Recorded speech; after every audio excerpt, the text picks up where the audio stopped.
This podcast is brought to you by Midwinter.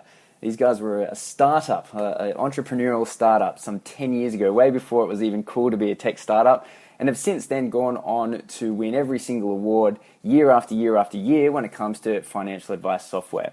I use them. I know a lot of people that have, and if you haven't already jumped onto the new way of doing business, which is all cloud-based and API, so it all talks to each other, then go look at yourself in the mirror and sort yourself out and go get Midwinter. Got it. I got it. Cool. Yeah. All right, so we'll start off. We've got Nikhil Screedhar. He was from Proadviser. It was a robo advice business, and they've shut down the doors.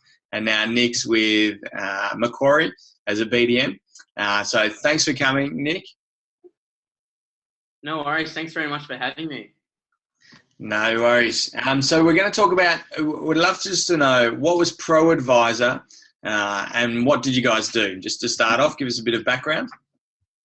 Sure. So the story started back in 2013. So I incorporated a company when I was 22. I just left university, and it was pretty much trying to sort of bring the concept of carsales.com or domain.com.au to the financial planning industry. And back then, there wasn't any website like that. So it started off as that, spent about 6 months building out the platform, hiring developers, and getting that sort of matchmaking marketplace up and going.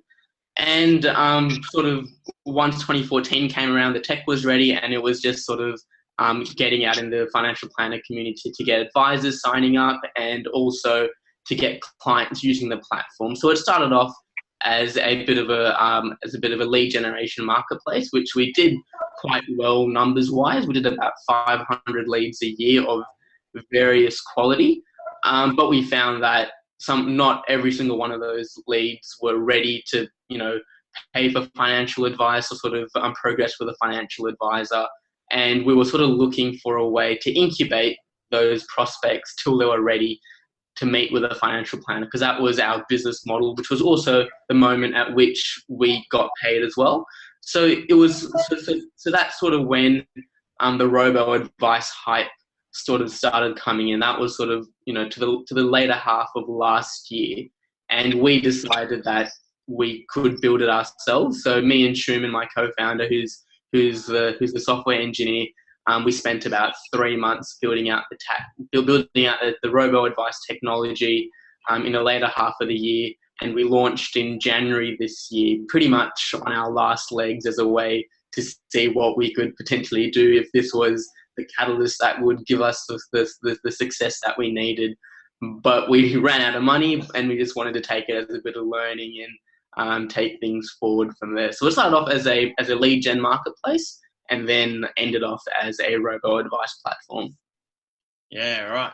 And so, like, as an ex-Fintech founder, when it was really cool to be in Fintech, I mean, it still is. Yeah.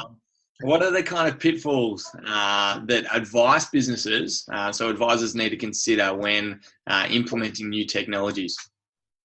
Yeah, well, you could sort of put a comparison that Proadviser itself was an advice business, except that we didn't provide the advice, but we still went out there, try to engage with clients both online and offline, and wanted them to use the platform to find an advisor. So from sort of a marketing perspective, when implementing new technologies, I think it is really important to understand what your target market is, because not everyone is online, or not everyone requires the technology required to automate the marketing.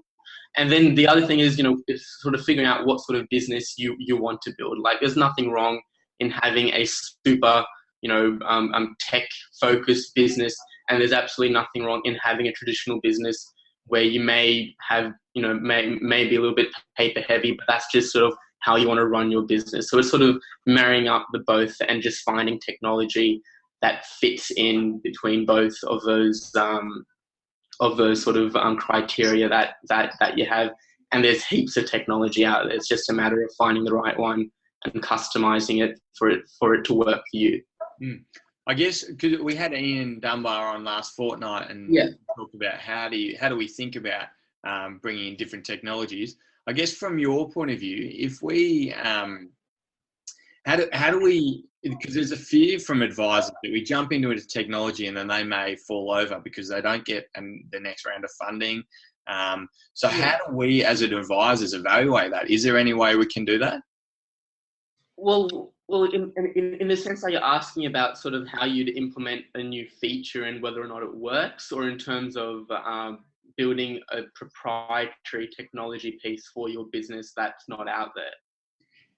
I'm more going down like the features. Like if we plug in an integral bit of technology, but then that technology provider might not be around. Yeah, got it. Well, from that perspective, you know, a lot of the technologies that we used weren't focused on the financial planning space because we focused on the marketing and the business automation side of things. And there's heaps of technologies in the States and it's just generic to small business. So from those providers no longer being around a few years from now, that's probably not a risk to worry about. But also you'll find that these technologies, there's plenty of them to choose from. It's just that each one has a little niche or a little feature that is more useful to you than the other one. So it's just a bit of compromising here and there. But from an advisor's perspective, there's lots of choice out there, and it just requires, you know, a weekend to just sit down and map it all out and see how you want to implement it. Yeah, great. So last question about Proadviser and the history of it. Knowing what you know now, what would you have done differently? Yeah. Well, I think the sort of on a personal level is that I incorporated the company when I was 21. So a lot of ego and it sort of gets to your head when you're quite young, and, you know, on paper, yes, you're a founder of a company, and sort of that, you know, I would say in the early start of my career that got to my head a bit too quickly, and you could say that didn't really, you know, work out well for the company or the customers. But after Proadviser, I started reading a book called 0 to 1. It was written by Peter Thiel, the first investor in Facebook. And he's a VC now, and he pretty much talks about the 7 questions he uses to evaluate a company. So, you know, if I had to go back and redo Proadviser, I would always do every action according to these 7 questions. And I have them in front of me, but it's worthwhile having a read of this book. But the 7 questions is the first one is, can you create a breakthrough solution? The question number 2 is the market ready for your solution? Third one is, can your solution dominate a niche? Do you have the right team? Can you distribute your solution better than anyone else? And will your solution stand the test of time 10 years from now? And the final one is your solution built on a secret? So when we evaluated this, we actually spent, you know, a couple of weeks after shutting down Proadviser, me and Schumann, just going through these 7 questions personally, and we only answered 3 of those 7. So it sort of makes sense why we didn't get Proadviser off the ground. So that's the one thing I would do differently. Yeah, great. So what was that book again? Zero? Yeah, so the book is called 0 to 1, and it's written by Peter Thiel. Yeah. No, great. I think, I mean, I'm still in that the ego phase, so maybe I'll get over that soon. So Benny's put his hand up as well. So all right, now moving away from Proadviser, because one thing that you guys did really well is automating your marketing, and you said you 500 leads per year, and there was a team of just the 2 of you. That's correct? Yeah, correct. Yeah, so I mean that's really impressive, and as any advice business, bringing clients in the door or bringing leads in the door is really important. So, what are the things that you learnt about automating your kind of lead gen? Yeah, sure. So you could say out of those 7 startup questions, we answered the distribution question very well. So because it was just the 2 of us, we didn't have the resources, you know, to have a sales team or even a marketing manager. So in terms of automating the lead, then we wanted to just get everything scaled up as quickly as possible with with actually little financial resources as well. So in terms of automating the lead gen and marketing, we actually engage with a VA company in the Philippines to do a lot of, you could say, the low touch, not so personalized work, and that's sort of, putting stuff onto the website, just organizing, posts and stuff like that on social media.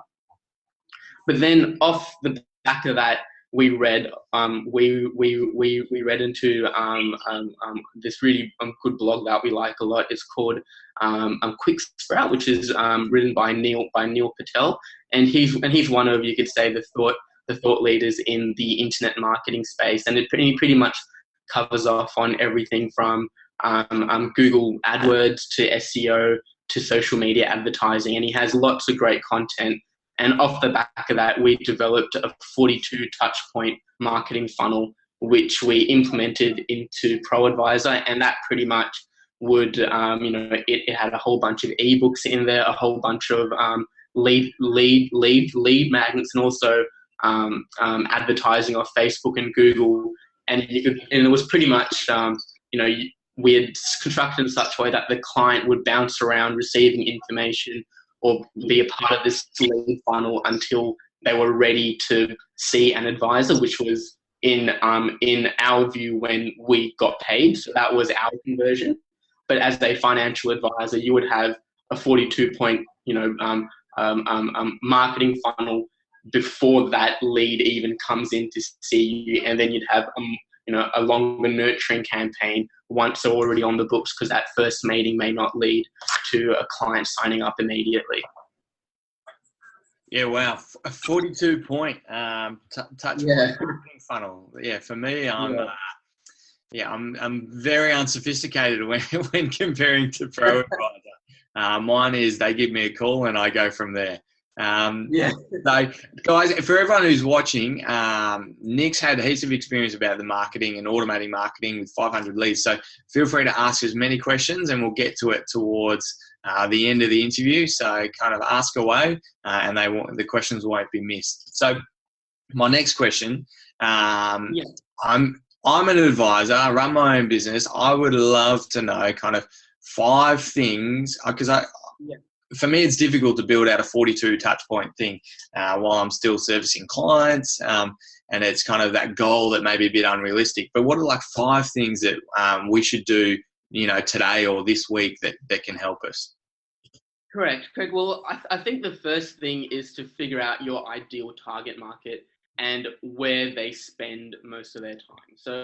So when it comes down to an ideal target market, it's as hyper specialized as possible, and then sort of figuring out where they spend their time. And if it is on the internet, and if it is in social media, it's quite possible that automated marketing will provide some ROI. If your clients are not going to be online, automated marketing may not work as well, because it is primarily something that leverages in social media and Google and sort of emails and that sort of thing. So that's probably the first step.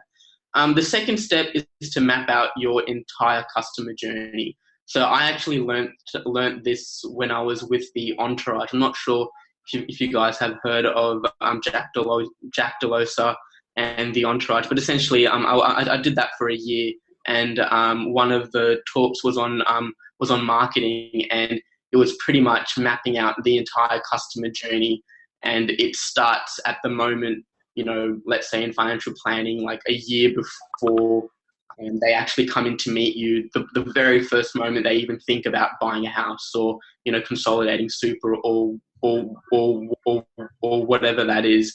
It's mapping out from that moment all the way till the point that they sign up to you, and, getting into as much detail as you can. And if you can map all of that out, you can start figuring out parts of that process that you could automate. And, a very simple one would be, to post something on social media. And that's probably, a very, initial part of the customer journey when they would get to know about you and financial planning.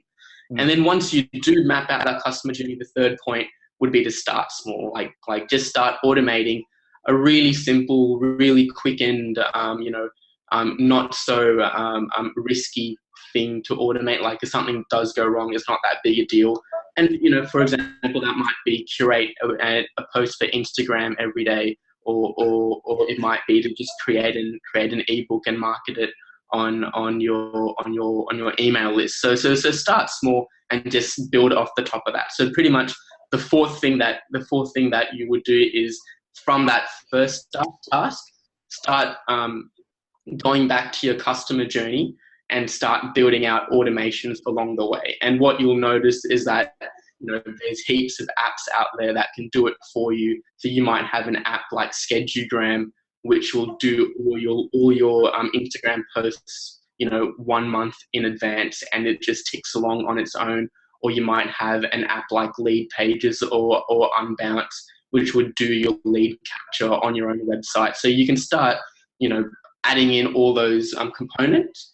And then the fifth one is pretty much bringing all those components together, which is integrating it all together and having it go into your CRM or your database, so you can have a bit of a history of how that client has interacted with you from the very first moment, which is when they may have just visited your website. Yeah, that's great. Just for everyone who's watching, I'm hearing rumors that we're having some technical issues. Right. People are having issues chatting. I know Ben Nash can't chat, and so if you want to ask questions, you can use Twitter, tweet at Phil J Tomo your questions, or at Ben Nash. I don't know what his handle is. Just for everyone watching as well, if you do have questions, if you change, I know we normally say to put your chat to everyone, but if your chat isn't working, if you just change it to all panelists instead of everyone, if you do have a question, if you just type it in there, then that seems to be working for us as well. I think Zoom's a bit buggy this morning. Sorry, guys. Yeah, we're having some issues. I'm seeing some chat come through now, but just find a way. Give me a phone call. You can ask your questions that way. We'll work it out. Let's go old school. So, I mean, that's awesome. I kind of, even just the kind of the 5 things that you talked about is still, a lot for people to, to think about when setting up this automated marketing. And I've slowly started to touch on it in my business, but what are the kind of tools and technologies? Because you said, let's integrate it. Let's have a lead capture. So what are these kind of tools that you use at Proadviser that advisors can use? Correct. So there's probably, we actually use maybe 12 to 13 apps that did everything in the back end. And sort of at the end of this, I'll sort of send around that I've made a bit of an infographic for you all. But essentially, the tools come under 4 categories, and it's sort of about, where do you first nurture them? And, that's your social media, and that's your Google, and that's your SEO. But then then they, go down into, where, how do you capture that online traffic into a name and a number? And there's quite a few tools there which we use, and that was Unbounce and Lead Pages. So they did a lot of landing page software from there. And then off the back of that, it just goes straight into an email marketing software. So we used Active Campaign. So I'm not sure if you guys are aware of Infusionsoft, but that's probably the most complex and probably of a fairly close enterprise level software out there, but it's quite expensive. Active Campaign does the same thing, and it's like $9 a month, and it scales up depending on the amount of users you have. So you can actually start running your funnel off the back of Active Campaign, and it's really cheap. And the good thing about Active Campaign is that it actually sends it to your CRM as well. So that was one software that we were quite happy to use all the way. And then once that's all finished, I guess your CRM. But it's sort of hard to say in terms of what technologies we'd recommend for an advisor. I guess it really comes down to what purpose you want from that, because there's literally hundreds of software for each category. Like, just for email marketing, there's Salesforce, there's MailChimp, there's ActiveCampaign. They all do a great job, but one has a little edge over the other. So it really depends how an advisor wants their business to be run. Yeah, no, that's great. I used Infusion. Well, I paid for Infusionsoft for a good 4 or 5 months and never used it. And then just scrap it. And I've moved to ActiveCampaign and I'm just starting to use it. So I got a bit excited. Really cool. Yeah. So, I mean, this is fantastic. The thing, I'll hand it over to Ben to kind of ask some more questions that he's gotten out of it. But the things that I've gotten out of this conversation so far is get rid of the ego and maybe look at using a VA amongst the kind of 20 other dot points that I've written down to implement into my business. So handing over to you, Ben, with some more questions. All right. Cheers, Nick. Thanks for sharing that. I think interesting and, obviously something that's, I think, important for all advisors in nurturing their leads through the journey up to the point that they're ready. I'm keen, though, to chat a little bit more, given your background in the robo-advice side of things. I know that's something that's pretty topical at the moment. So I'm just interested, as someone that's been right there sort of inside it, what do you see as the future for robo-advice?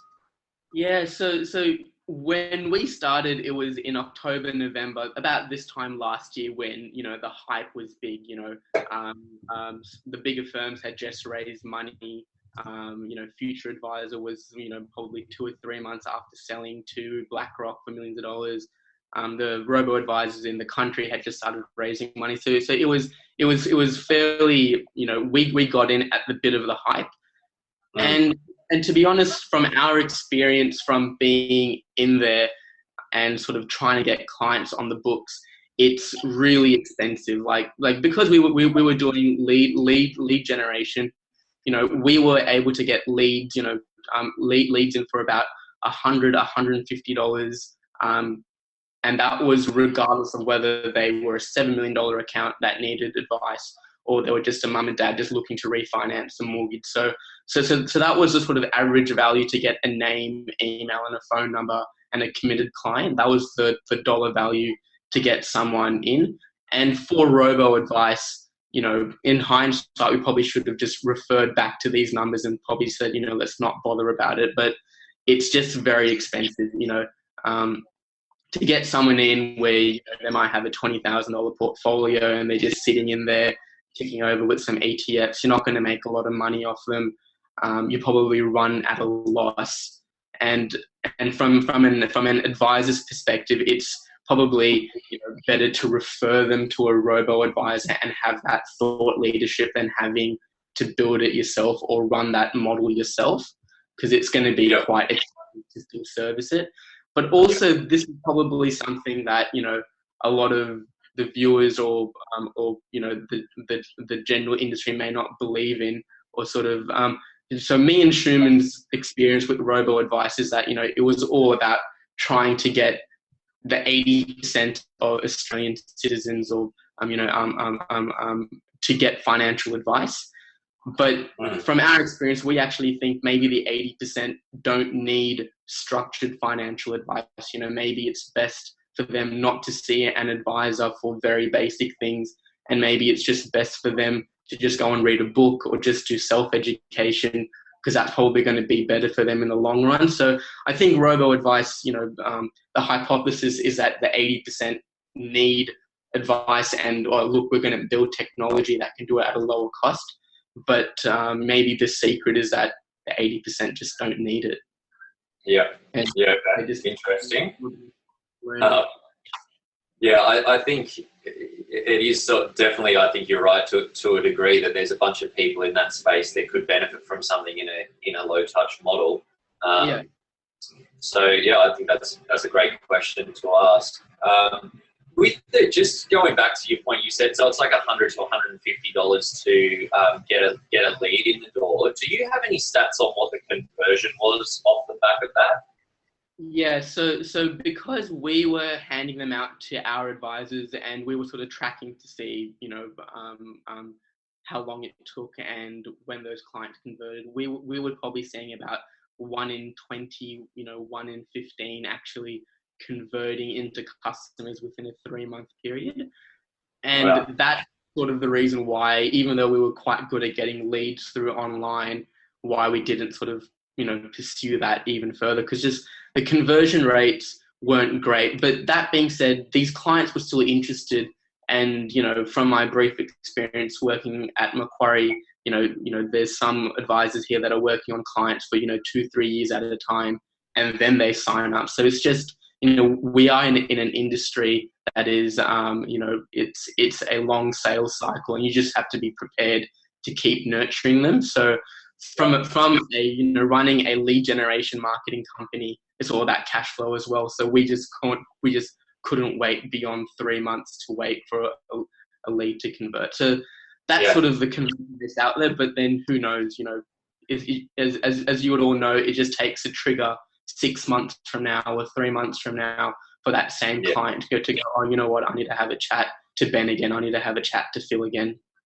Yeah, absolutely. And that's something that I commonly see in my business, where you'll chat to somebody and they won't be ready, and then they come back at some point. It's like you say, some trigger or something's happened, and they're there. So, but I think that's quite interesting to see, $100, $150 a person, 15 to 20 leads to convert within 3 months. So that means that we're looking at, a lead cost of, somewhere between $1,500 and, potentially over $3,000. And then the cost to serve. So, so that's interesting. What do you think about the idea of plugging a,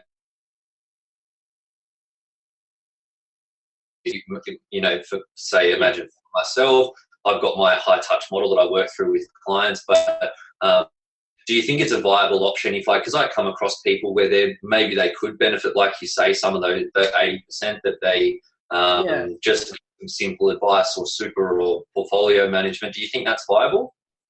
Correct. Well, I guess it also comes down to what you would consider to be low touch and robo advice. So if it was robo advice purely around portfolio management, that's no different than saying to that client, let's set you up on an SMA and let that tick over and that rebalances itself. But if it's more about the education piece, there's probably something that you can do there and have a white labeled portal on your website with a few calculators and a few gamified sort of widgets here and there. But if it's robo advice in the investment space, I now no longer think it is viable, because there's a lot of low cost platforms out there where you can go in with $5,000 or $10,000, and sure, the initial setup will require an advisor to create an SOA or an ROA. But once the client is in there, it ticks over just like any other robo advice platform. Yes. Yeah. Okay. That makes sense. And do you think, though, for things like, say, maybe simple insurance advice or something, that might become a solution that becomes more popular over time or something? Yeah. Like to be honest, I've never worked in the insurance space, so I can't really comment on it much. But I've been doing a few SOAs here at Macquarie Insurance, and it is very complicated. And in terms of automating that or scaling that out, there are a few risks involved, because everyone holds insurance and super, and that's not a very transparent part of the industry to get data and what exactly is sort of going on. So from that perspective, you could see that high barrier to entry as a huge opportunity, or you could see it the other way as well. But there's potential for something to come in there. Yeah. Okay. Interesting. Watch this space, I suppose. And what do you think about because I know that, like you say, around the middle of last year, when all of this robo advice was sort of blowing up all over in the States and really taking off, and then there was a bit of a correction in markets, and we saw a lot of people that basically just withdrew funds and suffered, substandard investment outcomes as a result. Do you think that when someone's working only with a robo advisor, be that a low touch sort of type option or similar, that that can lead to, or would typically lead to worse outcomes in those sorts of conditions within markets and at those big events for the people using the advice?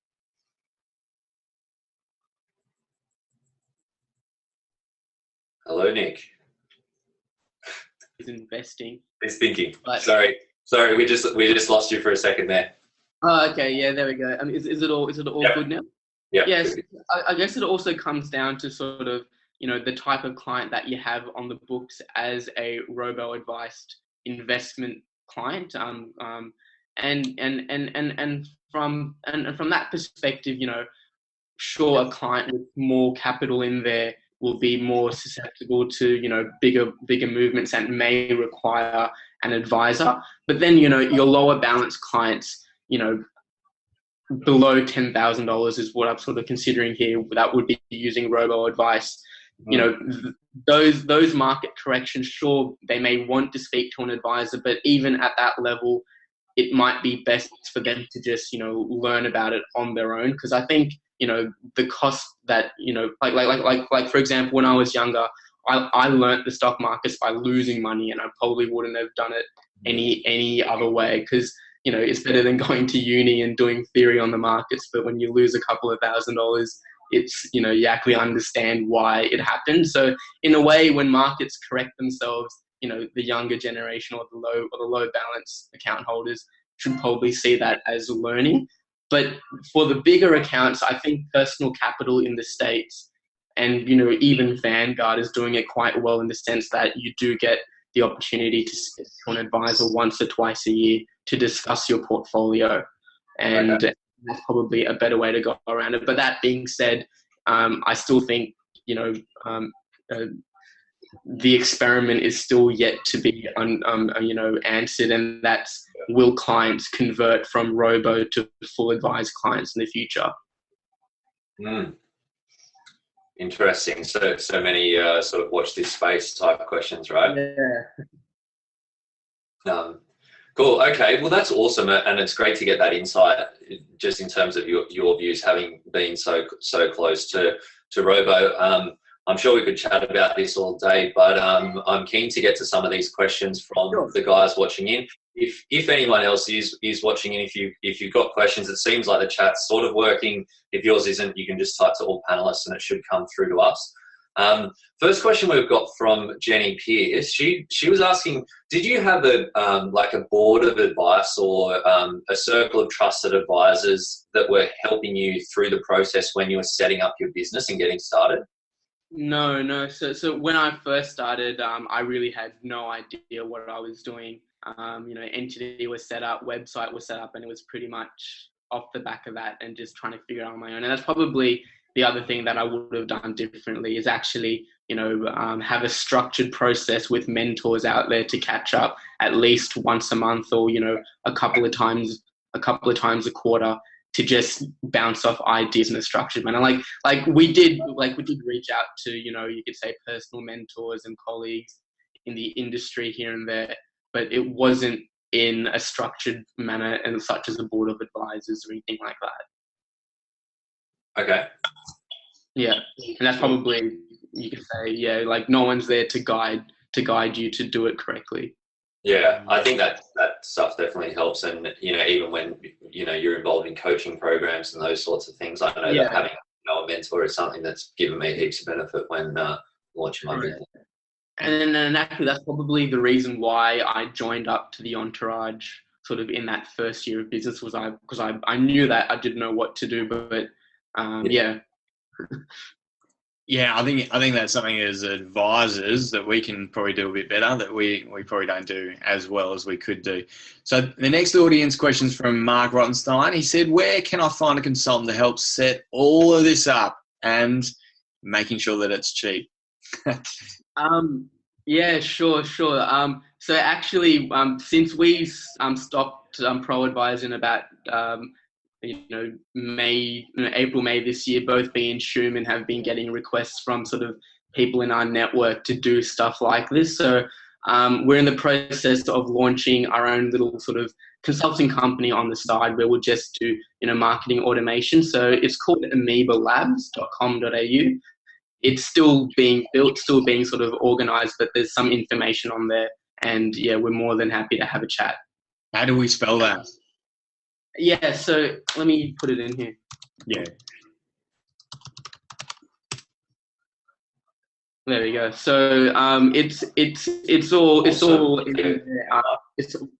So Schumann's a software developer, so he does a lot of the sort of the coding and stuff, and I sort of help with the marketing funnels and sort of getting all the touch points ready. Great. Cool.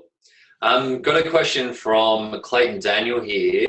He's just asking about, you mentioned before about the program and you're using it to track the entire sort of journey of the people that come through your marketing funnel. Was that through ActiveCampaign or was it another program that you used? Yeah, sure. So because ActiveCampaign was only once they had provided the name and number and an email address, we actually you could say use two programs to track the customer journey, and one was off traffic off the website. So that was Google Analytics to pretty much see the process flow of how a particular user went through the website. And I can't remember what it's called, but in Google Analytics, there's a section and it pretty much shows page by page and how a particular user went through the website. And when they end up on the landing page, that becomes a name, email, and phone number. You can somewhat work backwards to see what that user did. So that was how we tracked, you could say, unidentified users. But once they, provided name, email, and phone number, ActiveCampaign would send that to our CRM. And off the back of that, every email and every touch point would also be tagged into that CRM. So we would just see how many emails they received, did they open it. But that was not on ActiveCampaign. That would send the information to another software that we called, which was Insightly, which is just a CRM. Okay. Yeah, great. So Ian Dunbar's tuned in and he's asked the question, what do you think will be the winner in the robo advice space in Australia? Let's say. I actually think because technology is so easy to make now, it's not very hard to get very smart people in a room and to build it out, and it's not as expensive as it was 10 to 15 years ago. I actually think right now in Australia, because we followed the USA in robo-advice, the people that will win in robo-advice are the banks. They can, they can create really good technology. They have lots of smart people in there and they already have the infrastructure and they're willing to make a loss for 2 or 3 years to play the long-term game. And from a robo-advisor in this country trying to take off, they're going to have to raise capital and find someone to, fund those losses. And I just don't think there's a market for that anymore in the investment space. I don't think many people are willing to take that risk. There's like 15 robo-advisors already in the country, and I'm not sure how they're all doing, but we didn't do very well, so I wouldn't be surprised. Yeah, I tend to agree. I think the banks are going to kill it, and it's just going to be another distribution model for them because they can charge a few bips extra on their funds, and consumers aren't really going to be that switched on to know that. That's my best feeling. Yeah, same here. Just got another question from Naomi, and she's asking about robo or digital advice, whether, and I think I'm reading this question correctly, in that whether it's a good way of, you think it's a good way of engaging consumers, or that 80% directly with their finances, or more as an engagement tool that will then lead them into going down the path of getting a formal advice type relationship. Yeah, correct. I actually think the digital process will be the nurturing component and sort of the engagement component, and also the back office component. From a financial planner's perspective, your most value is being in front of those clients and having that high touch relationship. That digital aspect should be all about the back office and all about the engagement process until that client's ready to have a meeting with you. Okay, so more on the lead nurture side. Yeah, Cool. yeah. No, that's fantastic, Nikhil. I know I've written down plenty of notes. And just for everyone watching, Nick's kind of prepared, helped us with correct me if I'm wrong, the 42 point. Yeah, so before we built out our marketing funnel, I've got a PDF of it somewhere on my laptop, so I'm more than happy to send that around. So if you guys want to have a crack at it, go for it, or just send me an inquiry and I'll see if I can help you out there as well. Yeah, I mean, that's fantastic. We'll make sure you're on the Proadviser mailing list, because we'll send that out next week in our email. We'll send out the guide that Nick's kind of helped prepare for us. So it's kind of a step-by-step guide that you guys can start going ahead and automating your marketing and taking these little tips, but actually getting some practical help, from the PDF that Nick's going to prepare for us. So that's fantastic. Thank you very much for that, Nick. That's really generous of you. No worries. And just want to, we're finishing up, but just want to say we've had some technical issues, but guess what? That's life. We go through issues and we kind of roll with the punches. So thank you everyone for joining us. And in next fortnight's time, we've got Vanessa Stoikov from No More Practice talking to us about how she's engaging consumers in financial advice and bringing financial advice into the mainstream, because they're doing amazing stuff at Evolution Media. So we're going to interview her and talk to her about how she's doing all that. So thank you everyone for coming today, and thank you Ben, and thank you Nick. Sweet, Norris. Thanks everyone. Awesome. All right, see you guys. Have a fantastic fortnight, and see you in a fortnight's time. Yes. Wait, see you soon. Bye. See you guys.